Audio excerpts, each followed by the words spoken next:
তো আজকের ক্লাসে আমরা রাইটিং স্কিলের যে শর্ট কোশ্চেনগুলো আছে, শর্ট কোশ্চেনের কিছু অংশ আমরা আজকে রিভিশন দেওয়ার চেষ্টা করব। তো প্রথমত writing process, introduction to writing skill প্রথম যে চ্যাপ্টার আছে এগুলোর শর্ট কোশ্চেন আমরা পড়বো। এখান থেকে অ্যাটলিস্ট একটা থেকে দুইটা শর্ট কোশ্চেন আসার পসিবিলিটি খুব বেশি, হ্যাঁ, বর্তমান সিলেবাসে যা মনে হচ্ছে আর কি। তো দেখো, প্রথম প্রশ্ন হচ্ছে what are the basic stages of writing process. তুমি যে একটা লিখবা, সেই লেখার আগে তোমাকে কি কি প্রসেস ফলো করতে হয়, what are the basic stages, কি কি পদ্ধতি তোমাকে আগে অবলম্বন করতে হয়। তো সাধারণত দেয়ার আর 7 basic steps in writing process. একটা কোনো একটা রাইটিং লেখার জন্য 7টা ধাপ তোমাকে ফলো করতে হয়। প্রথম ধাপ হচ্ছে select A topic and thinking about it. তুমি কোনো একটা কিছু লেখার আগে কোনো একটা টপিক তোমাকে আগে সিলেক্ট করে নিতে হবে, যে এই টপিকের উপরে আমি লিখবো এবং সেটা নিয়ে তোমাকে চিন্তা ভাবনা করতে হবে। তারপর sharing the idea with others. আমি এই টপিক নিয়ে লিখতে চাচ্ছি, তোমার বন্ধু বান্ধব থেকে শুরু করে কলিগ অথবা স্যার যারা আছে তাদের সাথে এই জিনিসটা শেয়ার করবা। তাতে কি হবে যে ওই টপিক সম্বন্ধে আমি আরও অনেক আইডিয়া আমরা পাবো। Okay, using pre writing strategies that include free writing, brainstorming, outlining, clustering and asking 5 Ws। তো এইখানে তোমাকে যে প্রি রাইটিং স্ট্র্যাটেজিগুলো যেগুলো আছে, ফ্রি রাইটিং থেকে শুরু করে brainstorming, outlining, clustering, 5W, who, what, why, when, where, how, এগুলো তোমাকে ফলো করতে হবে। দেন তারপর narrowing the focus and developing a topic sentence. তোমাকে ওই লেখার একটা এরপরে আস্তে আস্তে তোমার ফোকাসকে ন্যারো করে নিয়ে আসতে হবে, একটা কেন্দ্রবিন্দুতে তোমাকে স্থির করতে হবে এখন, এবং তোমাকে ওইখানে একটা টপিক সেন্টেন্স তৈরি করতে হবে। ঠিক আছে, টপিক সেন্টেন্সকে আমরা ধীরে ধীরে আমরা আসবো। Then writing a discovery draft, developing a topic in paragraph form. এরপর তোমাকে একটা ড্রাফট তৈরি করতে হবে, একটা ডিসকভারি একটা ড্রাফট তৈরি করতে হবে, যেখানে মোটামুটি একটা একটা আইডিয়া থাকবে তুমি কি লিখতে চাচ্ছ। এরপরে তোমাকে রিথিঙ্ক করতে হবে, তোমাকে রিভিশন করতে হবে, যেটা তুমি লিখে ফেললা ওইটাকে তোমাকে এখন রিথিঙ্ক করতে হবে, আবার চিন্তা ভাবনা করতে হবে যে এর সাথে কি আমি আর কোনো কিছু অ্যাড করতে পারি কিনা, রিভাইজিং করতে হবে, কি ভুল করছি না করছি, কোনো কিছু এডিট করতে হবে কিনা। এরপরে editing and proof reading the final version. এরপর তুমি বই পাবলিশ করবা, তোমার লেখা যেটা তুমি লিখেছো ওইটা তুমি প্রকাশ করবা। তার আগে কি করতে হবে, তোমাকে এডিটিং করতে হবে, ছোটোখাটো যেগুলো ভুল করছো, হ্যাঁ, স্পেলিং মিস্টেক, গ্রামাটিক্যাল এরর অথবা, হ্যাঁ, এবং এর জন্য তোমাকে প্রুফ রিড করতে হবে। প্রুফ রিড মানে কি, যে পাবলিশিংয়ের আগে তুমি যেটা লিখেছো সেটাকে একবার চোখ বুলায় নাও আর কি, একে বলা হয় প্রুফ রিডিং। গেল। এরপরে what is brain storming. What is brainstorming? And brainstorming কি জিনিস? Brainstorming is a pre-writing strategy for discovering and developing ideas. It helps release ideas and feelings that are hidden inside the readers. It can be done alone, but it is best done in groups. In this strategy, a group of people are involved in finding some probable solution to a problem. আচ্ছা, here all the participants give their opinions and thinking. All those ideas are written down and taken under consideration. No one is criticized. আচ্ছা, এখানে কি হয়, এখানে এই ব্রেনস্টর্মিংটা তুমি একাকীও করতে পারো, আবার তুমি কিছু গ্রুপ অফ পিপল মিলে তুমি করতে পারো। এখানে কি হবে, তুমি যেটা নিয়ে লিখতে চাচ্ছ সেটা তুমি ডিসকাস করবা। ডিসকাস করার পরে কি হবে, যে এক একজনের মাথায় এক এক রকম আইডিয়া আসবে, এবং তখন তুমি একটা তুমি নোট করে রাখবা যে অমুকের মাথায় অমুক আইডিয়া আসছে, এই এই আইডিয়াগুলো আমি পেয়েছি। এবং এখানে প্রত্যেকের যে আইডিয়াগুলা এগুলো তোমাকে নোট ডাউন করতে হবে, এবং তুমি কারো কোনো আইডিয়া তুমি ক্রিটিসাইজ করতে পারবে না। এবং এটার মেইন টার্গেট কি, এটার মেইন টার্গেট হচ্ছে যতগুলো সম্ভব যাতে তোমার লেখার মানে এনরিচমেন্ট হয় আর কি, তোমার লেখার কোয়ালিটি যেন অনেক রিচ হয়। তো দ্যাটস ওয়াই যতগুলো সম্ভব আইডিয়া তোমাকে এখানে গ্যাদার করতে হবে। The target is to get as many idea as possible, no matter how odd or silly the ideas might seem in the next step in brainstorming is to choose 1 or 2 items on the list that seems to be more interesting and appropriate to the writer and the reader. এবং তারপর কি হবে, এবং এর পরের ধাপে গিয়ে আমরা ওই যে তুমি ব্রেনস্টর্মিং এর মধ্যে যে আইডিয়াগুলো তুমি নিয়ে আসছো, প্রত্যেকের আইডিয়া তুমি নিলা, নোট করলা, ওইখান থেকে এখন তোমাকে সবচেয়ে ইন্টারেস্টিং এবং সবচেয়ে অ্যাপ্রোপ্রিয়েট যেগুলো রাইটার এবং রিডার উভয়ের জন্য, ওগুলো তোমাকে এখন সিলেক্ট করতে হবে। বুঝছো? So this is the process called brainstorming. Then what is drafting? Drafting কি জিনিস? দাদা, আমার একটা কোশ্চেন ছিল। হ্যাঁ, বলো। মানে গ্রুপ ওয়াইজ যদি ব্রেনস্টর্মিং না করি, মানে তাহলে একা একা কিভাবে করব ব্রেনস্টর্মিংটা? তোমাকে তোমার চিন্তার যে প্রশস্ততা এটা বাড়াতে হবে। হ্যাঁ, you have to wide your thinkings. তোমাকে চিন্তা করতে হবে যে এটাতে আমি কি লিখতে পারি, ওইটাতে কি লিখতে পারি, কিভাবে লিখবো না লিখবো, তোমাকে নিজেকে প্রশ্ন করতে হবে এবং এই প্রশ্ন করার মাধ্যমে তোমার নতুন নতুন আইডিয়াগুলো যুক্ত হবে। এজন্য তো বলা হচ্ছে যে একাকিও তুমি করতে পারো, কিন্তু সবচেয়ে বেশি বেস্ট তুমি হলো যে রেজাল্ট পাবা সেটা হচ্ছে গ্রুপ থিঙ্কিংয়ের মাধ্যমে। তোমার একার মাথায় কতগুলাই বুদ্ধি আসবে, কতগুলাই আইডিয়া আসবে, কিন্তু একাকি যে করা যাবে না তাও নয়, তুমি একাকিও করতে পারো।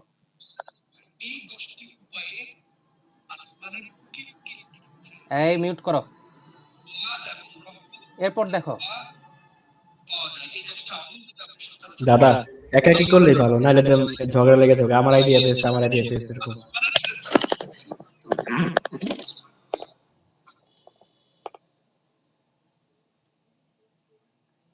ওকে, এরপরে ড্রাফটিংয়ে আসি। Drafting is the second stage of writing process. It is a rough written version of any article, letter, speech or book that is not yet in it's final form. In this stage a writer organizes the information and ideas into sentences and paragraphs that he finds in the pre-writing stage. After drafting, still some new ideas and sentences might come into the writer's mind. এখন এটা হচ্ছে রাইটিংয়ের তোমার writing প্রসেসের দ্বিতীয় ধাপ। এইখানে তুমি যে আইডিয়াগুলো তুমি পেলা ওগুলা নিয়ে একটা রাফ একটা রাইটিং, একটা একটা রাইটিং, যেটা এখনো পাবলিশ করা হয় না, কিন্তু এটাতে অনেক এখনো ঘষা মাজার দরকার আছে। হ্যাঁ, কিন্তু তুমি একটা খসড়া একটা নোট তুমি এখানে তৈরি করে নিলা, এটাকে বলা হচ্ছে ড্রাফটিং। এবং ড্রাফটিংয়ের পরেও কিন্তু এর মধ্যে অনেক জিনিস অ্যাড হতে পারে, অনেক নতুন আইডিয়াও অ্যাড হতে পারে, অনেক সেন্টেন্স অ্যাড হতে পারে, অনেক ধারণা অ্যাড হতে পারে, ঠিক আছে, যেটা রাইটারের মাইন্ডে আসবে। In this case if necessary he can cross out sentences and write a new one. এখানে যদি প্রয়োজন পড়ে, আমি কোনো একটা কিছু লিখেছি, আমার কাছে মনে হচ্ছে খসড়া লেখার পরে যেন এর থেকে আরও সুন্দর কোনো একটা কিছু আমি লিখতে পারবো, তখন আমি কি করব, যেটা আমি লিখে ফেলেছি ওইটা আমি কেটে দেবো, কেটে দিয়ে নতুন আইডিয়া আমি ঢুকাতে পারবো, কোনো সমস্যা নাই। He can write what ever he want in the middle, even near the end. The introduction can be completed later. Nothing is to be worried about grammar, punctuation, spelling and capitalization in this stage. এইখানে তোমাকে কোনো কিছু নিয়ে ওরি করতে হবে না, তোমার মনে যেটা আসছে তুমি সেটা লেখো। হ্যাঁ, তোমাকে এখানে গ্রামার, পাঞ্চুয়েশন, স্পেলিং, ক্যাপিটালাইজেশন, ভুল ভ্রান্তি, কমাদারি, ফুল স্টপ কোনো কিছু নিয়ে চিন্তা করতে হবে না, তোমার মাথায় যেগুলো আসছে সেগুলো তুমি লেখো। হ্যাঁ, weak point and logic can be replaced and information gap can be field in the final version. এবং পাবলিশিংয়ের আগে তোমার যে হচ্ছে প্রুফ রিডিং হবে, যে তোমার এডিটর থাকবে, এই যে ভুলগুলো আছে, ভুল ভ্রান্তি যেগুলো আছে এগুলো সে ঠিক করে নেবে। So this is called drafting. Then how does one gather ideas in the pre-writing stage? একটা pre-writing stage এ তাহলে আইডিয়া কিভাবে গ্যাদার হবে, লেখার পূর্বে যে ধারণাগুলো আমার মাথায় যে আসে এগুলো কিভাবে আসে, এগুলো আসে কয়েকটা ধাপে। সেটা হচ্ছে প্রথমত the writer can brainstorm. Brainstorm মানে কি আমরা জানি, তাহলে ব্রেনস্টর্মের মাধ্যমে তোমার মাথায় ধারণা আসবে। তারপরে the writer can ask question about the topic. তোমার যে নির্দিষ্ট যে টপিকের উপরে তুমি লিখতে চাচ্ছ সেটার উপরে তুমি প্রশ্ন করতে পারো, যেমন who, what, why, when, where and how, এগুলো নিয়ে তুমি প্রশ্ন করতে পারো। এবং এই প্রশ্নগুলো তুমি যখন করবা তখন কিন্তু তোমার মাথায় আরও অনেক আইডিয়াগুলো আসবে। Third, the writer may read books, articles or notes to get information. তুমি যেই বিষয়টা নিয়ে লিখতে চাচ্ছ সেটা সম্পর্কিত তুমি অন্যান্য বই, আর্টিকেল, নোট, হ্যাঁ, এগুলো তুমি পড়তে পারো। পড়ার ফলে তোমার মাথায় কি অনেক ধরনের তোমার আইডিয়া আসবে। Then another useful way is discussing with others. এবং আরেকটা হচ্ছে তোমার ফ্রেন্ড সার্কেল, তোমার কলিগ, তোমার স্যার, এদের সাথে তুমি ডিসকাস করতে পারো। The writer can also make a list or mind map. তুমি লিস্ট করে নিতে পারো যে এই বিষয়ে আমি কথা বলতে চাই, এই বিষয়গুলোর মধ্যে আরও কী বিষয়ে আমাকে ইনক্লুড করতে হতে পারে। List helps note down key points and a mind map shows how ideas are connected. Okay, then so in pre-writing stage, gathering ideas means collecting information, thoughts and examples in different ways. It makes writing easier and helps the writer express idea more effectively. Okay, গেল। এরপরে কিছু আমি extra question দিলাম, আমার মনে হলো দুই একটা এক্সট্রা কোশ্চেন, যেগুলো দিয়েছি প্রথমে এগুলাই যথেষ্ট, কিন্তু আমার কেন জানি মনে হলো যে দুই একটা এক্সট্রা কোশ্চেন দিই, ঠিক আছে। তারপরে হচ্ছে what are the three main stages in writing. রাইটিংয়ে প্রধান তিনটা স্টেপ কি? প্রধান তিনটা স্টেপের মধ্যে প্রথমটা হচ্ছে pre writing, where the writer plans the topic, collects idea and arrange them in logical order. ঠিক আছে, এখানে এই ধাপে কি হয়, প্রথম ধাপ হচ্ছে প্রি রাইটিং, এখানে তুমি তোমার প্ল্যানগুলো নিয়ে সাজাবা, হ্যাঁ, প্ল্যানগুলো তুমি চিন্তা করবা, তুমি অনেক ধরনের আইডিয়া, তুমি কোনো বই পড়তে পারো, কোনো আর্টিকেল পড়তে পারো, তুমি গুগলের হেল্প নিতে পারো, তোমার ফ্রেন্ডদের সাথে ডিসকাস করতে পারো, তোমার স্যারেদের সাথে কনসাল্ট করতে পারো। এভাবে তুমি আইডিয়াগুলো কালেক্ট করবা এবং তারপর একটা লজিক্যাল অর্ডারে সেই লেখাগুলোকে তুমি সাজাবা। দেন তারপর কি হচ্ছে ড্রাফটিং, তুমি ড্রাফটিং করতে পারো। ড্রাফটিং কি, কিছুক্ষণ আগে বললাম। এরপরে ফাইনাল স্টেজ কি, ফাইনাল স্টেজ হচ্ছে রিভাইজিং অ্যান্ড এডিটিং। তোমাকে রিভাইজ করতে হবে, তুমি যেটা লিখেছো এটা তুমি আবার পড়বা, পড়ার পরে তোমার যে ভুল ভ্রান্তিগুলো হচ্ছে এগুলোকে তুমি এডিট করবা। So this are the main stages of writing. এই 3টা স্টেজ ফলো করে প্রত্যেকটা লেখার মধ্যেই এই 3টা স্টেজ ফলো করা হয়। প্রথমে তুমি প্রি রাইটিং, তোমার মাথার মধ্যে তুমি আইডিয়াগুলো সাজাই নিবা যে আমি আমার যে লেখাটা লিখবো তার মধ্যে কি কি স্টেপ আমি ইনক্লুড করব। প্রথমে প্রি রাইটিং, তারপর ড্রাফটিং, তারপর তুমি একটা খসড়া লিখবা যে এইগুলো আমি লিখেছি, এবং এই খসড়ার মধ্যে অনেক ঘষা মাজা হবে। এবং তারপর যখন আমি পাবলিশ করতে যাব তার আগে একবার তোমাকে কি করতে হবে, তোমাকে রিভাইজ করতে হবে এবং তোমাকে এডিট করতে হবে। ওকে, then what is plagiarism? Plagiarism কি জিনিস? প্লেজারিজমের বাংলা হচ্ছে চৌর্যবৃত্তি, চুরি করা এক কথায়। তো এই লেখার মধ্যেও কিন্তু চুরি করা হয়। Plagiarism means using another persons words, ideas or work without giving proper credit to the original source. আচ্ছা, এই যখন কোনো লেখা কিন্তু চুরি করা অথবা লেখা কপি করা কিন্তু দোষের নয়।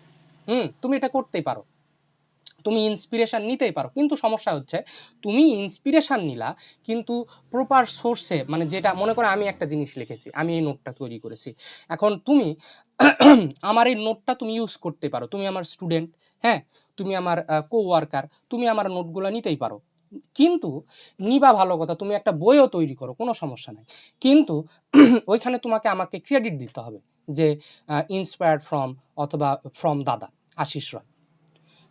যদি তুমি এটা করো কোনো সমস্যা নেই, কিন্তু তুমি যদি আমার নাম উল্লেখ না করেই যদি আমার লেখাটা তুমি ছাপায় দাও, তখন তুমি প্লেজারিজমের দোষে দোষী হয়ে যাবা। ঠিক আছে? Plagiarism means using another persons words, ideas or work without giving proper credit to the original source. তুমি অরিজিনাল সোর্স, আমার লেখাগুলো তুমি কপি করলা কিন্তু আমাকে কোনো ক্রেডিট তুমি দিলা না, এটা হচ্ছে plagiarism. It is considered a form of academic dishonesty because it presents someone else's work as if they are your own. এখানে তুমি কি করো, অন্য কারো একটা কাজ তুমি নিজের বলে তুমি চালায় দাও, তাহলে এগুলা হচ্ছে প্লেজারিজম। ঠিক আছে? এখন তুমি প্লেজারিজম থেকে তুমি কিভাবে ছুটকারা পেতে পারো? How you can avoid it? কিভাবে? We can avoid plagiarism in several ways. First, we should always give proper credit by citing the original author whenever we use someone else's idea or work. এই তো বললাম যে তুমি আমার লেখা copy করতেই পারো, সমস্যা নাই, কিন্তু ব্যাপার হচ্ছে তোমাকে you should always give proper credit by citing the original author whenever you use someone else's idea or work. তুমি আমার লেখা যখন কপি করবা তখন ওইখানে সুন্দর করে আমার নামটা লিখে দিবা, তাহলে তুমি প্লেজারিজম অ্যাভয়েড করতে পারো। তারপরে কি হতে পারে? You should also learn to paraphrase, which means expressing the same idea in your own words while still giving credit to the original writer. তুমি প্যারাফ্রেজ তৈরি করতে পারো, তুমি আমি যেটা লিখেছি ওইটা আবার তুমি তোমার মতো করে লিখতে পারো, কিন্তু ওইখানেও কিন্তু তোমাকে ক্রেডিট দিতে হবে আমাকে।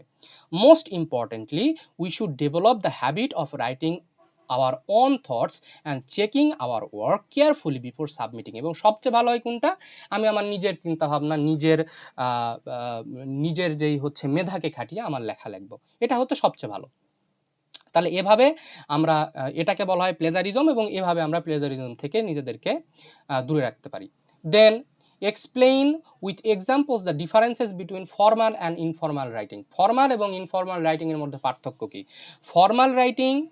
Formal writing is used in academic essays, reports, official letters and professional communication. তো সাধারণত একাডেমিক যে লেখাগুলো থাকে, প্রফেশনাল যে স্টেটগুলো থাকে, এগুলাতে সাধারণত ফর্মাল লেটার লেখা হয়। ফর্মাল রাইটিংয়ের বাংলা কী কে বলতে পারবা? Formal, what is the Bangla of formal?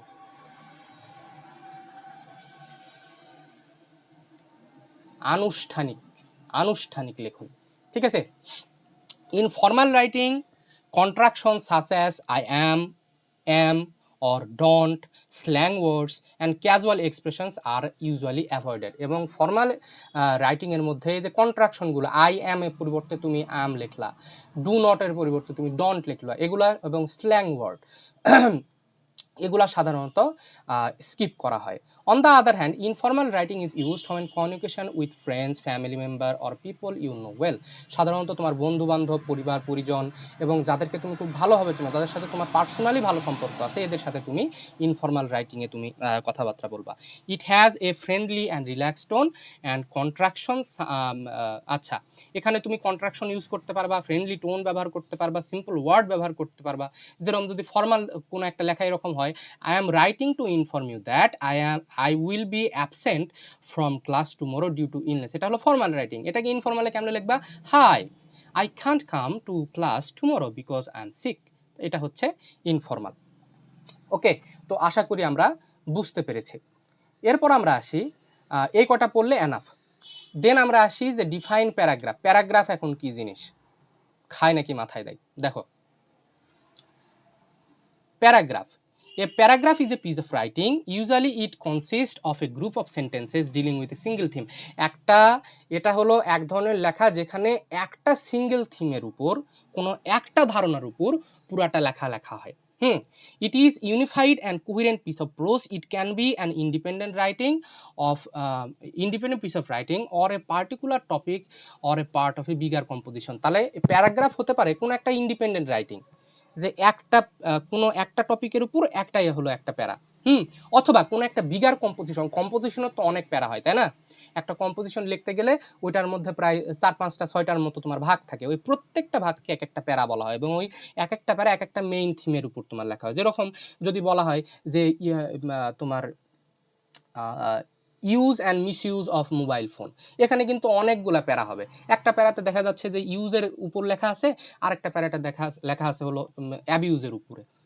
তো এগুলাই হলো প্যারাগ্রাফ। এটা কোনো ইন্ডিপেন্ডেন্ট কোনো পিস অফ রাইটিং হতে পারে অথবা কোনো বড় লেখার ক্ষুদ্র অংশ হতে পারে, ঠিক আছে? In both cases it is a group of several sentences that develop one main point. An effective paragraph often begins with main point call A topic sentence. এবং একটা ইফেক্টিভ প্যারাগ্রাফ যদি একটা সুগঠিত প্যারাগ্রাফ হয়, তাহলে সেটা একটা টপিক সেন্টেন্স দিয়ে শুরু হবে।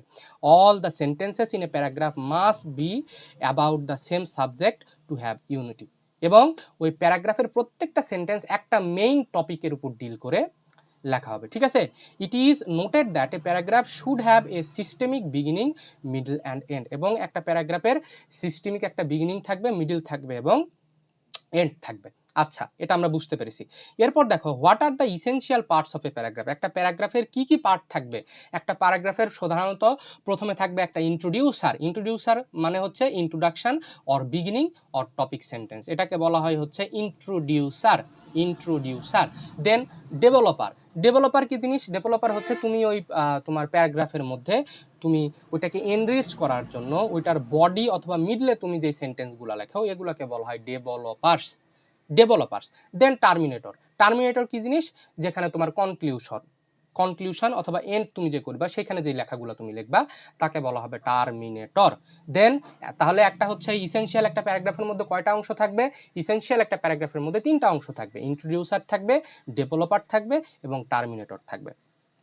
ওকে, দেন 3 নম্বর প্রশ্ন হচ্ছে distinguish between narrative and descriptive paragraph. Narrative এবং ডেসক্রিপটিভ প্যারাগ্রাফের মধ্যে তোমাদেরকে পার্থক্য খুঁজে বের করতে হবে। ন্যারেটিভ প্যারাগ্রাফ কি জিনিস? ন্যারেটিভ প্যারাগ্রাফ হচ্ছে those kind of paragraph that tells a story or describe an event. তুমি একটা কোনো ঘটনা অথবা কোনো একটা স্টোরি তুমি ডেসক্রাইব করলা, তুমি কোথাও একটা ঘুরতে গেছো, সেটা সম্বন্ধে তুমি ন্যারেট করলা, বিস্তারিতভাবে তুমি বললা, ঠিক আছে? It presents a sequence of actions or incidents in order they happen. এবং এটা কিন্তু একটা ক্রোনোলজিক্যাল লেখা হতে হবে, একটার পর একটা ধাপ। তুমি তোমার হলো কোনো লাইন নাই, ফাইল নাই, কিছু নাই, একদম তুমি মনে করো যে পাহাড়পুরে তুমি ঘুরতে গেছো অথবা তুমি হচ্ছে কোন একটা জায়গাতে কক্সবাজারে তুমি ঘুরতে গেছো। তুমি প্রথমে যদি শুরু করো যে আমি কক্সবাজারে গিয়ে হচ্ছে চিংড়ি মাছের ফ্রাই খেয়েছিলাম, তাহলে হবে না। তুমি কোনো একটা লেখা ক্রোনোলজিক্যাল লিখতে হবে। কোনো একটা জায়গাতে তুমি গেছো, তাহলে অবশ্যই তার ধাপে ধাপে শুরু করতে হবে, প্রথম থেকে শেষ পর্যন্ত। তো এটাতে একটা ক্রোনোলজিক্যাল ওয়েতে তোমাকে লিখতে হবে। আচ্ছা, In a narrative paragraph, the writer explains something that has happened, such as personal experiences, an event, or an incident. It usually follows a time order, beginning from the start of the event and moving step by step into the end. তাহলে এটা একটা time অর্ডারে এটা হবে এবং step by step কিভাবে কোনো একটা জিনিস শুরু হয়েছে, the start of an event and moving step by step to the end, এবং শেষের দিকে স্টেপ বাই স্টেপ যাবে, ক্রোনোলজিক্যালি যাবে। Because of it often includes words like, এবং এখানে কিছু কিছু ওয়ার্ড দেখা যাবে আমরা, যেমন first, secondly, thirdly, then, after that, finally, এগুলো আমরা এই সেন্টেন্স এই প্যারাগ্রাফগুলোর মধ্যে পাবো। Then descriptive paragraph. Descriptive paragraph কি জিনিস? On the other hand it gives a detailed description of a person, place, object or situation. কোনো একটা সিচুয়েশনের, কোনো একটা প্লেসের, কোনো একটা জায়গার একটা ডিটেইল ডেসক্রিপশন দিবে এখানে। যেমন তোমাকে যদি বলা হয় যে সাউন্ড পলিউশন অফ বাংলাদেশ, এখানে তুমি ওই সাউন্ড পলিউশন সম্বন্ধে ডিটেইলড একটা ডিসক্রিপশন তুমি এখানে দিবা, ঠিক আছে? It doesn't tell a story, এটা তোমাকে কোনো গল্প বলবে না। Instead it creates a clear picture in the reader's mind by using sensory details. এখানে তুমি কোনো একটা জিনিসকে ডেসক্রাইব করবা এখানে, ঠিক আছে? তো এটা হচ্ছে আমাদের ডেসক্রিপটিভ এবং ন্যারেটিভ প্যারাগ্রাফ। এরপরে দেখো, এরপরে প্যারাগ্রাফ হচ্ছে, এরপরে প্রশ্ন হচ্ছে show the distinction between A comparison and contrast paragraph. Comparison এবং কন্ট্রাস্ট প্যারাগ্রাফ মানে কি? কোনো একটা জায়গাতে সিমিলারিটি দেখাবে কোনো একটা প্যারাগ্রাফে, কোনো একটা প্যারাগ্রাফে ডিসিমিলারিটি দেখাবে। দেখো, a comparison paragraph discusses the similarities between two or more people, place, ideas or object. It shows like they are alike. The writer points out the common features or shared qualities in the subject. Comparison helps the reader understand the common characteristics of the things being discussed. For example, a comparison paragraph may explain how two friends have similar hobbies, attitude, and lifestyle. তোমাকে যদি মনে করো এটা এটা এমন এক ধরনের paragraph যেখানে তুমি দুইটা জিনিসের মধ্যে যে সম ধরনের গুণ আছে, যেই শেয়ার্ড কোয়ালিটিস আছে, যেটা দুইটার মধ্যে বর্তমান, এগুলাকে বলা হয় হচ্ছে কম্প্যারিজন প্যারাগ্রাফ। যেরকম তোমাকে একটা প্যারাগ্রাফ লিখতে বলা হলো যে the same characteristics of the hobbies between same hobbies between you and your friend. তোমার দুই বন্ধুর মধ্যে কোন কোন ধরনের হবি অথবা কোন কোন ধরনের অ্যাটিটিউড, কোন কোন ধরনের লাইফস্টাইলের মধ্যে একটা সিমিলারিটি আছে, এটা যখন তোমাকে লিখতে বলা হবে তখন সেটাকে বলা হবে হচ্ছে কম্পেয়ার প্যারাগ্রাফ, কম্প্যারিজন প্যারাগ্রাফ। দেন কন্ট্রাস্ট প্যারাগ্রাফ হচ্ছে তোমাকে মনে করো লিখতে বলা হলো যে write a paragraph on the lifestyle of city life and village life. গ্রামীণ জীবন এবং শহুরে জীবনের মধ্যে তোমাকে একটা প্যারাগ্রাফ লিখতে বলা হলো। তাহলে এখানে তুমি কিন্তু অবশ্যই দুইটার মধ্যে যে ডিফারেন্সগুলো আছে এগুলো তুমি লিখবা। দেখো, the contrast paragraph discusses the differences between two or more subject. It explains how they are different from each other. In this type of paragraph the writer focuses on the distinct qualities, features or characteristic. মানে এদের মধ্যে যেই বিরোধগুলো আছে অথবা যেই ডিফারেন্সেসগুলো যেগুলো আছে এগুলো এখানে ডিসকাস হবে। হ্যাঁ, although both paragraph discuss two or more subject, their focus is different. A comparison paragraph emphasizes similarities while a contrast paragraph emphasizes differences. তাহলে কম্প্যারিজন প্যারাগ্রাফ কি করবে? এটা যেগুলো তোমার মধ্যে ওই দুইটা সাবজেক্ট অথবা ততোধিক সাবজেক্টের মধ্যে যে সিমিলারিটিগুলো আছে এগুলো এমফাসাইজ করবে। এমফাসাইজ শব্দের অর্থ জোর দেওয়া। আর হচ্ছে তোমার কন্ট্রাস্ট প্যারাগ্রাফে কি করবে? যে দুইটার মধ্যে যে অমিলগুলো আছে সেগুলো দেখাবে। Okay, then what do you understand by cause and effect paragraph? Cause and effect paragraph কি? এই ধরনের প্যারাগ্রাফে তোমার কোনো একটা কারণ, কোনো একটা হচ্ছে কারণ দেওয়া হবে, কোনো একটা ইভেন্ট, এবং তার ফলে কি কি ফলাফল আসছে, কি কনসিকুয়েন্স আসবে সেগুলো বলা হবে। দেখো, a cause and effect paragraph is a paragraph that explains the reasons for something and the result that come from it. কোনো একটা জিনিস কেন হলো এবং তার ফলে কি কি রেজাল্ট হলো। হ্যাঁ, it shows the relationship between an event and is consequences. In simple words it answers two question. দুইটা প্রশ্ন এখানে উত্তর দেওয়া হয়। কি? হোয়াই সামথিং হ্যাপেন্স, একটা জিনিস কেন হলো, and what happens as a result, এবং ওইটা হওয়ার কারণে কি কি ফলাফল আসলো। হ্যাঁ, এটা হচ্ছে কজ অ্যান্ড ইফেক্টের মেইন জিনিস। The cause is the reason behind an event or action. The effect is the result or outcome of that cause. Cause মানে কি? তো কোনো একটা জিনিস হওয়া, এবং ওইটার ফলে যেটা আসলো সেটাকে বলা হয় ইফেক্ট। মনে করো যে হচ্ছে ইটভাটা তৈরি হলো, এবং ইটভাটা তৈরি হওয়ার কারণে কি হলো, যে পরিবেশ দূষণ হচ্ছে, বায়ু দূষণ হচ্ছে, তো এটা cause and effect paragraph. The cause is the আচ্ছা, this type of paragraph is useful because it helps readers understand how one thing, one event leads to another. একটার ফলে আরেকটা কি হয়। The writer may discuss one cause with several effects or some effect with several cause. Okay, for example, if a student studies regularly and sincerely, the cause is hard work and regular study. The effect may be good result.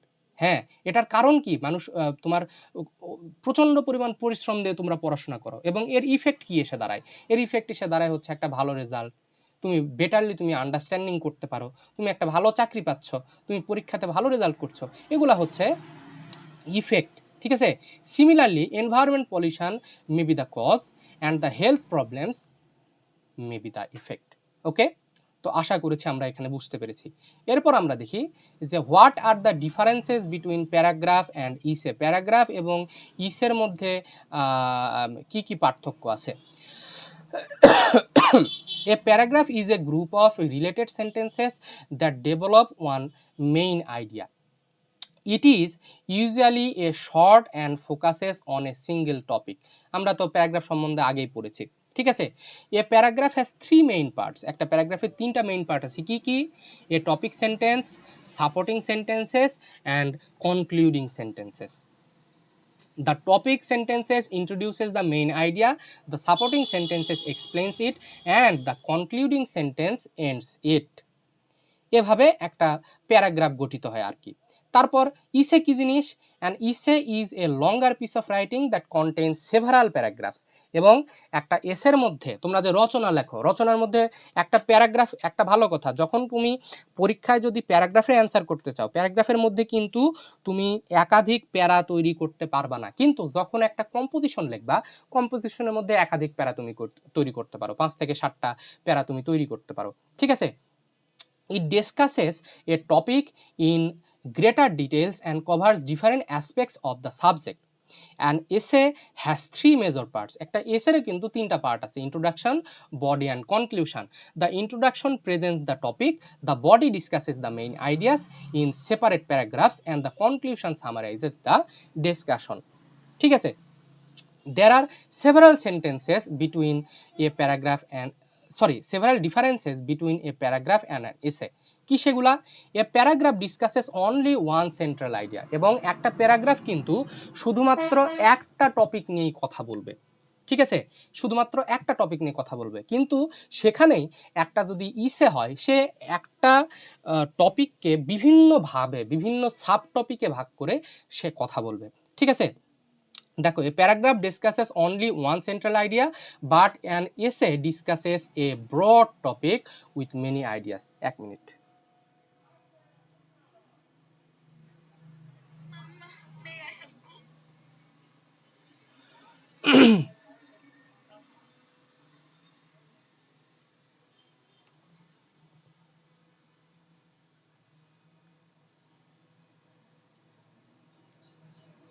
হ্যাঁ,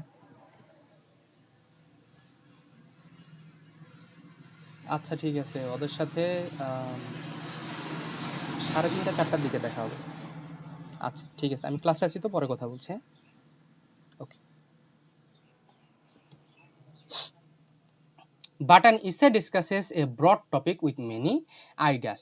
A paragraph is short but a essay is long. Paragraph ছোট হয়, এসে বড় হয়। A paragraph consist of a single unit of writing, মানে একটা প্যারা হবে ওইখানে একটা প্যারাগ্রাফের মধ্যে। While an essay is make up of multiple paragraph, একাধিক প্যারাগ্রাফ থাকবে ওইখানে। ওকে, দেন পরবর্তী হচ্ছে যে what are the characteristics of good paragraph. একটা প্যারাগ্রাফ কখন গুড প্যারাগ্রাফ হয়? দেখো, একটা প্যারাগ্রাফ গুড প্যারাগ্রাফ তখনই হবে যার মধ্যে কিছু ক্যারেক্টারিস্টিক্স থাকবে। যেমন এ গুড প্যারাগ্রাফ, তোমরা কি আমাকে শুনতে পাচ্ছ? হ্যালো, হ্যাঁ শুনতে পাচ্ছি। ওকে, তো a good paragraph must have unity. The first and the most important principle. এর মধ্যে একটা লেখনির মধ্যে একটা ইউনিটি থাকতে হবে, মানে যদি শুদ্ধ বাংলায় বলি এর মধ্যে ছেঁড়াবেড়া ভাব থাকলে হবে না, সব কিছু একটা ইউনাইটেড ফর্মে থাকতে হবে। Then it must have a topic sentence and a controlling idea, এবং একটা টপিক সেন্টেন্স থাকতে হবে এবং যেটা ওই পুরা প্যারাগ্রাফকে কন্ট্রোল করবে। পুরা প্যারাগ্রাফের একটা মানে একটা স্ট্রাকচার ওই তোমার হচ্ছে টপিক সেন্টেন্সের মধ্যে থাকবে। এর মধ্যে তোমার কোহিরেন্স থাকতে হবে, এর মধ্যে কোহিশন থাকতে হবে। কোহিরেন্স অ্যান্ড কোহেশন, একটার মানে হচ্ছে গ্রামেটিক্যাল ইউনিটি, আর একটার মানে হচ্ছে তোমার স্ট্রাকচারাল, তোমার হচ্ছে মিনিংগত ইউনিটি। এটা কি আমরা পরবর্তী একটা প্রশ্নে আমরা পড়বো, এরপরে পড়বো। Then it is written in correct spelling and grammar, এবং একটা প্যারাগ্রাফকে অবশ্যই কারেক্ট স্পেলিং থাকতে হবে এবং প্রপারলি ইউজ অফ গ্রামার থাকতে হবে। It must follow either British of American spelling or grammar. Then it must have a satisfactory terminator, এটার মধ্যে একটা স্যাটিসফ্যাক্টরি একটা এন্ডিং থাকতে হবে। ওকে, দেন আমাদেরকে ডিফারেন্ট টাইপস অফ প্যারাগ্রাফ সম্বন্ধে প্যারাগ্রাফের নাম এখানে বলতে হবে, সেগুলো হচ্ছে এগুলো দেখে নিবা, ঠিক আছে। দেন আমরা কয়েকটা এক্সট্রা প্রশ্ন পড়ব এখানে।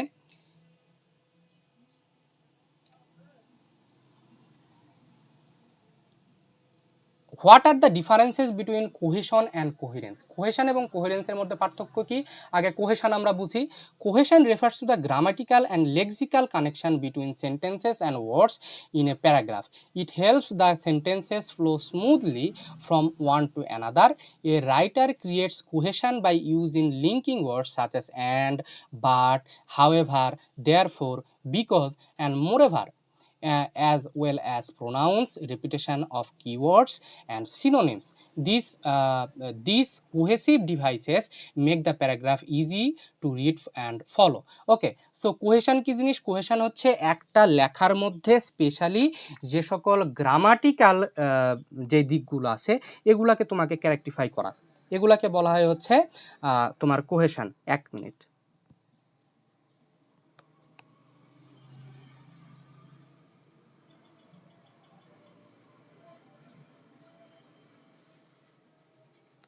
আচ্ছা, তো এগুলা হলো আমাদের কোহেশনের মিনিং, এবং কোহেশনে বেশ কিছু কোহেশন তোমার হচ্ছে কোহেসিভ ডিভাইস থাকবে, সেগুলা কি?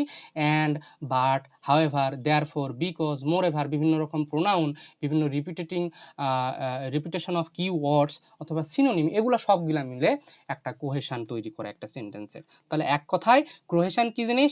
কোহেশন হচ্ছে একটা লেখনির মধ্যে যে গ্রামাটিক্যাল থাকবে, গ্রামাটিক্যাল যে স্ট্রাকচার এবং লেক্সিক্যাল কানেকশন। লেক্সিক্যাল কানেকশন শব্দের অর্থ হচ্ছে আবিধানিক যে অর্থগুলা, তো এগুলার যে একটা কানেকশন থাকবে, এগুলার যে একটা ইউনিটি থাকবে, এগুলাকে বলা হয় কোহেশন।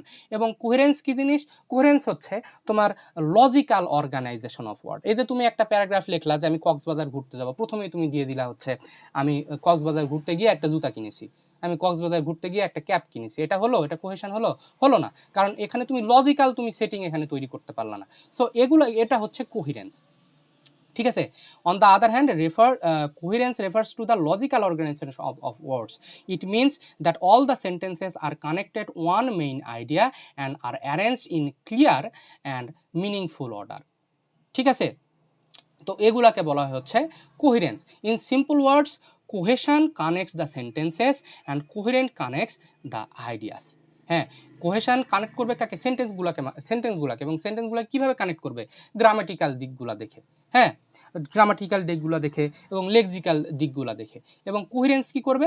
যে লজিক্যাল ওয়েতে আইডিয়াগুলোকে কানেক্ট করবে, ঠিক আছে। Then what are the 5 steps of writing paragraph? একটা প্যারাগ্রাফকে 5টা ধাপে লেখা হয়ে থাকে, হ্যাঁ, সেগুলা কি? প্রথম স্টেপ হচ্ছে choosing a topic that is clear and interesting, এগুলো ডিসক্রাইব করছি না, এগুলো বলা হয়ে গেছি তোমাদের। এরপরে সেকেন্ড স্টেপ হচ্ছে ব্রেইন স্টর্মিং। থার্ড স্টেপ হচ্ছে making an outline and arrange the ideas in logical order, মানে ভালোভাবে ওই তোমার মাথার মধ্যে একটা চিন্তা ভাবনা করে নিতে হবে যে এগুলাকে আমি কীভাবে সাজাবো, ঠিক আছে।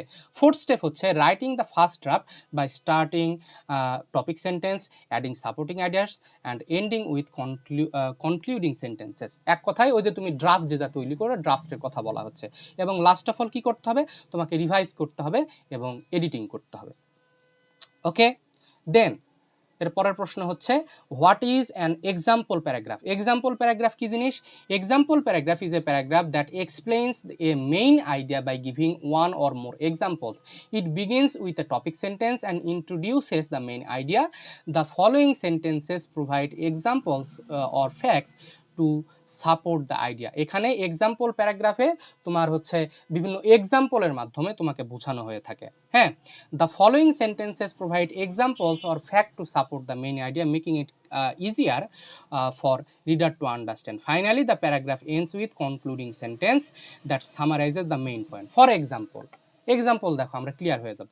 If the topic sentence is regular exercise is good for health, the supporting sentences may explain that exercise keeps the body fit, reduces stress and the helping preventing ideas. তাহলে যদি টপিক সেন্টেন্সটা তোমার এমন হয় যে রেগুলার এক্সারসাইজ করলে আমাদের শরীর ভালো থাকে, তাহলে তোমাকে এখন এক্সাম্পল দিতে হবে কিভাবে শরীর ভালো থাকে।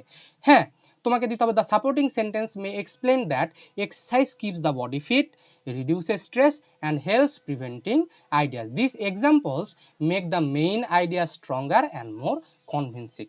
একটা তথ্যকে তোমার স্ট্রংলি প্রেজেন্ট করার জন্য যে এক্সাম্পলগুলো দেওয়া হয়, যে তুমি বলছো যে শরীরকে ভালো রাখার জন্য প্রতিদিনের এক্সারসাইজ হচ্ছে খুব ভালো। এখন কেমনে ভালো? তুমি বললা যে এটা শরীরের ফ্যাটকে কমায়, হ্যাঁ, তোমার স্ট্রেস কমায়, শরীরকে ফিট রাখে, তুমি অন্যান্য ডিজিজ থেকে তুমি ভালো থাকতে পারো। তো এগুলা এক্সাম্পলের মাধ্যমে তুমি ওই তোমার যে মেইন যে টপিকটা আছে ওইটাকে তুমি আরও বেশি স্ট্রং করছো। ওকে, আচ্ছা, এরপর আমরা আসি এসে।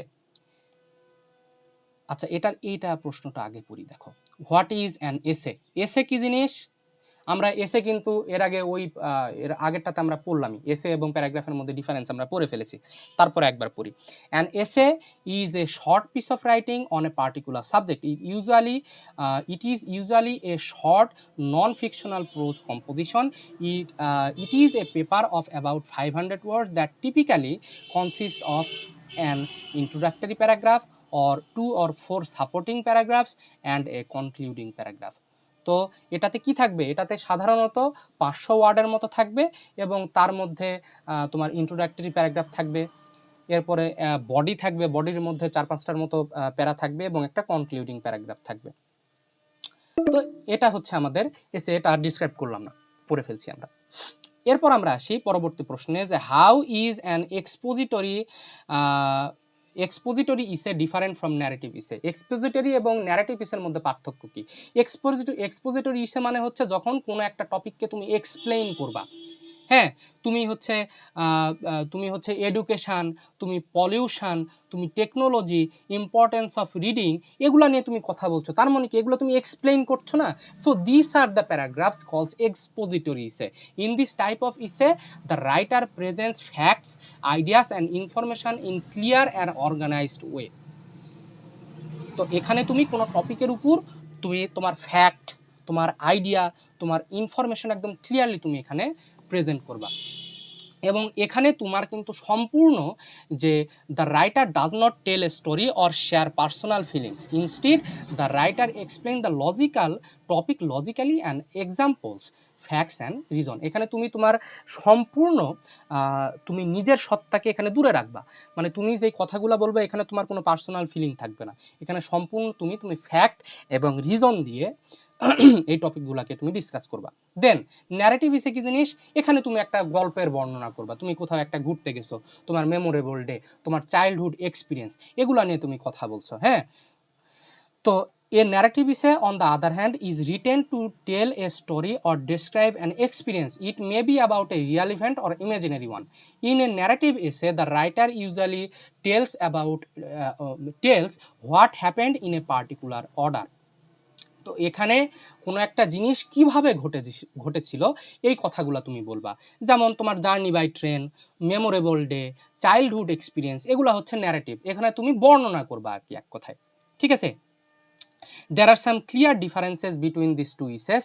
An expository essay focuses on explaining a subject, while narrative essay focuses on telling an event or story. তুমি expository essayতে একটা ঘটনাকে তুমি এক্সপ্লেইন করবা, হ্যাঁ, এবং এই ন্যারেটিভ ইসেতে সে একটা ঘটনার বর্ণনা করবে, সে কোনো একটা স্টোরি সে বলবে, ঠিক আছে? অ্যান এক্সপোজিটরি ইসে uses facts and information, but A narrative ইসে ইউজেস ইভেন্টস অ্যান্ড এক্সপিরিয়েন্সেস।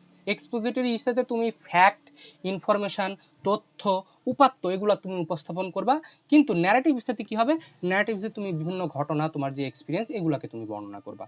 ওকে, এরপর আমরা আসি ডিফাইন অ্যান অবজেক্টিভ ইসে and how it is different from subjective one. Objective এবং সাবজেক্টিভ ইসের মধ্যে পার্থক্য কী? অবজেক্টিভ ইসে হচ্ছে সেই সকল ইসে the writer does not express personal feelings, opinions or emotions. তুমি যে সকল প্যারাগ্রাফগুলোতে তুমি কখনোই তোমার নিজস্ব ফিলিং, নিজস্ব ওপিনিয়ন, নিজস্ব ইমোশন তুমি এক্সপ্রেস করতে পারবে না, সেগুলোকে বলা হয় অবজেক্টিভ ইসে। The writer focuses only on facts, evidence and Real information. The purpose of an objective essay is to inform the readers clearly and fairly. It discusses a topic based on truth, logic and observation. ঠিক আছে, আশা করছি বুঝতে পেরেছি। এখন আমরা আসি objective ইসে কি জিনিস, এখন আমরা আসি সাবজেক্টিভ ইসে কি জিনিস। সাবজেক্টিভ বিষয় হচ্ছে যখন তুমি কোনো একটা জিনিস তোমার নিজস্ব জাজমেন্ট থেকে, নিজস্ব আইডিয়া থেকে যখন তুমি ডিসকাস করবে, হ্যাঁ। অ্যান্ড সাবজেক্টিভ ইসে on the other hand is based on the writer's personal feelings, opinion and experience. তোমার নিজস্ব ধ্যান ধারণা, তোমার মতবাদ থেকে তুমি এটা লিখবা। This type of essay, the writer can express emotions, ideas and personal judgment. It reflects the writer's own point of view. Subjective writing is often used when the writer wants to share thoughts, beliefs and personal. তুমি তোমার childhood experience তুমি share করছো, ঠিক আছে? তখন তোমাকে অবশ্যই তোমার ব্যক্তিগত মতামত, তোমার ব্যক্তিগত ফিলিং এগুলো তোমার বলতে হবে। তো এখানে তুমি কিন্তু তোমার পার্সোনাল আইডিয়া অ্যান্ড পার্সোনাল জাজমেন্টগুলো তুমি বলবা। So here is the it is the example of subjective and objective ইসে। সাবজেক্টিভ ইসে কি জিনিস? যখন তুমি নিজস্ব ধ্যান ধারণা, নিজস্ব চিন্তাধারা তুমি বর্ণনা করবা। আর অবজেক্টিভ ইসে কি? যখন তুমি নিজস্ব ধ্যান ধারণা, নিজের আইডিয়াগুলোকে একদম অ্যালুফ রাখবে, একদম বিরত রাখবে নিজেকে, যে নিজের পার্সোনালিটিকে ওখানে তুমি এক্সপ্লেইন করবা না। এরপর দেখো distinguish between descriptive and narrative এসে। ডেসক্রিপটিভ অ্যান্ড ন্যারেটিভ আমরা এর আগে পড়লামই, কিন্তু এটা আর পড়ছি না। এরপর দেখো what are the characteristics of good paragraph, good এসে। যেরকম গুড ইসের যেই ক্যারেক্টারিস্টিক্স, গুড প্যারাগ্রাফের মোটামুটি সেই একই ধরনের ক্যারেক্টারিস্টিক্সগুলো এখানে আছে। First of all, a good essay must have a clear purpose. Must have a clear purpose. The writer should know why he is writing and what he wants to explain. তুমি কি লিখছো, কেন লিখছো, এই জিনিসটা তোমাকে ক্লিয়ার থাকতে হবে। দ্বিতীয়ত, এ good essay should have a proper structure. এবং আমরা জানি যে একটা এসের স্ট্রাকচার কি, একটা ইন্ট্রোডাকশন থাকবে, বডি থাকবে এবং কনক্লুশন থাকবে। তো কাজে একটা গুড এসের কিন্তু অবশ্যই এই সকল স্ট্রাকচারগুলোকে, স্ট্রাকচারাল কন্ডিশনগুলোকে ফুলফিল করতে হবে। দেন আরেকটা হচ্ছে ইউনিটি, এখানেও কিন্তু ইউনিটি থাকতে হবে। ইউনিটি কি জিনিস আমরা জেনেছি। এরপরে a good essay should have coherence, এটার মধ্যেও কিন্তু কোহেরেন্স থাকতে হবে। Then beside this the language of an essay need to be simple, clear and correct. এবং একটা এসে তুমি যে লিখবা সেটা যদি মানুষ বুঝতেই না পারে, তাহলে কোনো লাভ আছে? তুমি একটা রান্না করছো, কিন্তু রান্নাতে এত পরিমাণ ঝাল অথবা লবণ দিয়ে ফেলছো যে আমরা কেউ খাইতেই পারলাম না, তাহলে সে রান্না করে কোনো লাভ আছে? কাজে তুমি যেটা লেখছো ওইটার ভাষা যদি এতই দুর্বোধ্য হয়, তাহলে কি ওটা লেখে কোনো লাভ আছে? নাই, ঠিক আছে? তো এই হচ্ছে the characteristics of a good essay. Then এরপরে আসি আমরা distinguish between thesis statement and topic sentence. Thesis statement হচ্ছে একটা controlling idea of essay, topic sentence হচ্ছে controlling idea of a paragraph. দেখো, a thesis statement is the main idea of a whole essay. It usually appears in the introduction, often at the end of the first paragraph. It tells the readers what the essay is about and what the writer wants to explain or prove. The thesis statement gives the central point of the entire essay. All the paragraphs in the essay are related to this main idea. তো আমরা জানি একটা এসের মধ্যে কিন্তু several paragraph থাকে এবং ওই সকল প্যারাগ্রাফ, ওই সকল আইডিয়াগুলা একটা মেইন টপিকের সাথে অ্যাটাচ থাকে, সেটাকেই বলা হয় হচ্ছে থিসিস স্টেটমেন্ট, মানে যেই আইডিয়ার উপর পুরাটা এসেটা নির্ভর থাকে। ওকে, দেন দ্য টপিক সেন্টেন্স কি জিনিস? On the other hand is the main sentence of a single paragraph. একটা প্যারাগ্রাফের প্রধান যেই সেন্টেন্সটা থাকে তাকে বলা হয় topic sentence. It usually comes at the beginning of a paragraph. It tells the readers what that particular paragraph will discuss, এবং ওই প্যারাগ্রাফটা কি নিয়ে কথা বলবে এটা আমরা ওই টপিক সেন্টেন্স থেকে জানতে পারি। The other sentences in the paragraph support and explain the topic sentence with details and examples. Okay, the main difference is that thesis statement controls the whole essay while topic sentence controls only one paragraph. একটা এসের মধ্যে তো several paragraph থাকে, ওই thesis স্টেটমেন্টটা ওই এসের যতগুলা paragraph আছে সবগুলাকে কন্ট্রোল করবে, কিন্তু নির্দিষ্ট একটা প্যারাগ্রাফকে কন্ট্রোল করবে ওই প্যারাগ্রাফের প্রথম সেন্টেন্সটা অথবা টপিক সেন্টেন্সটা। ঠিক আছে, then how a paragraph be extended into an essay. একটা প্যারাগ্রাফকে কিভাবে তুমি একটা এসে বানাবা। দেখো, a paragraph can be extended into essay by developing its main idea in a larger and more detailed form. তুমি একটা প্যারাগ্রাফকে যদি আরো ডিটেইলড তুমি কথাবার্তা বলতে চাও তখন কিন্তু সেটাকে তুমি একটা ইসে বানায় ফেলতে পারো। হ্যাঁ, a paragraph usually talks about one idea in a short way, but essay explains the same idea fully through several paragraphs. আচ্ছা, প্রথমত, the writer chooses the main idea of the paragraph. একটা প্যারাগ্রাফ তুমি কিসের উপর লিখতে চাচ্ছ ওই main আইডিয়াটা তুমি প্রথমে কালেক্ট করবা। This main idea becomes the subject of the essay, এবং তারপরে ওটাই সাবজেক্ট হয়ে যায় একটা এসের। তুমি ওটাকে এখন এসের সাবজেক্ট করবা, এরপর তুমি এক্সপ্যান্ড করবা তোমার রাইটিংকে। Then the writer writes an introduction. In the introduction the topic is introduced and the main point is presented clearly. এরপর তুমি কি করবা? After that the writer expands the idea into several body paragraphs. এরপরে তুমি বিভিন্ন body প্যারাগ্রাফের মধ্যে তুমি ওই আইডিয়াগুলোকে এক্সপ্যান্ড করবা, তুমি বাড়ায় ফেলবা। Each paragraph discusses one part of the topic. এই যে তুমি যে টপিকটা ধরলা, এরপর তুমি যে ইসেটা বানাবা, ওই এসের এক একটা যে আইডিয়া তোমার মাথায় আসছে, ওই এক একটা আইডিয়ার উপরে তুমি যদি প্যারাগ্রাফ লিখতা, ওই আইডিয়ার উপরে তুমি একটা সিঙ্গেল অথবা দুইটা সেন্টেন্স তুমি লিখতা। কিন্তু এখন তোমাকে ওই পার্টিকুলার আইডিয়ার উপরে তোমাকে হচ্ছে একটা হলো প্যারাগ্রাফ লিখে ফেলতে হবে। যেমন তোমাকে বলা হচ্ছে যে use and abuses of mobile phone, এটাকে তুমি যদি প্যারাগ্রাফ লিখতা, তুমি জাস্ট লিখতা there are a lot of abuses of mobile ফোনের জন্য এই খারাপ জিনিসগুলো হয়। এটা প্যারাগ্রাফ, দুই একটা সেন্টেন্সের মধ্যে তুমি লিখলা। কিন্তু সেটাকেই যখন তোমাকে ইসে করতে হবে, তুমি ওই যে অ্যাবিউজেস অফ মোবাইল ফোন ওইটার উপরে তুমি আরও দুইটা প্যারাগ্রাফ লিখে ফেলতে হবে তোমাকে। ঠিক আছে, তো এভাবে একটা প্যারাগ্রাফকে একটা এসেতে কনভার্ট করা যায় আর কি। সহজ, একবার পড়ে নিবা তাহলে হবে, এগুলো তোমাদেরকে পড়ানো হয়ে গেছে। Then differentiate between a lead sentence and a topic sentence. Lead এবং টপিক সেন্টেন্সের মধ্যে পার্থক্য। A lead sentence and a topic sentences are both important in writing, but they are not same. They are different in different places and for different purposes. কি সেটা? A lead sentence is the first sentence of an essay or a piece of writing. Lead sentence কি? একটা এসে অথবা কোনো একটা লেখা যে হচ্ছে তার প্রথম সেন্টেন্স হচ্ছে lead sentence. It's main job is two attract the readers attention and create interest. It May start with an interesting idea, A question, A fact or general statement. তাহলে একটা লিড সেন্টেন্সের কাজ কি? একটা লিড সেন্টেন্সের কাজ হচ্ছে কোনো একজন যে রিডার আছে তাকে অ্যাট্রাক্ট করা, কোনো একটা প্রমিসিং কোনো একটা কিছু বলা, কোনো একটা প্রশ্ন দেওয়া, কোনো একটা জেনারেল স্টেটমেন্ট দেওয়া, এর ফলে মেইন আইডিয়াটাকে তোমার তুলে ধরা। ঠিক আছে, on the other hand topic sentence কি? টপিক সেন্টেন্স হচ্ছে একটা প্যারাগ্রাফের প্রথম সেন্টেন্স, যেখানে ওই প্যারাগ্রাফ সম্বন্ধে একটা জেনারেল স্টেটমেন্ট দেওয়া হয় যে ওই প্যারাগ্রাফটা কিসের উপরে লেখা হচ্ছে। The main difference is that lead sentence introduces the whole essay in an interesting way, while a topic sentence introduces the main idea of a single paragraph. মানে লিড সেন্টেন্সটা ওই এসে সম্বন্ধে একটা জেনারেল স্টেটমেন্ট দিবে, টপিক সেন্টেন্স শুধুমাত্র ওই particular paragraph সম্বন্ধে একটা তথ্য দিবে।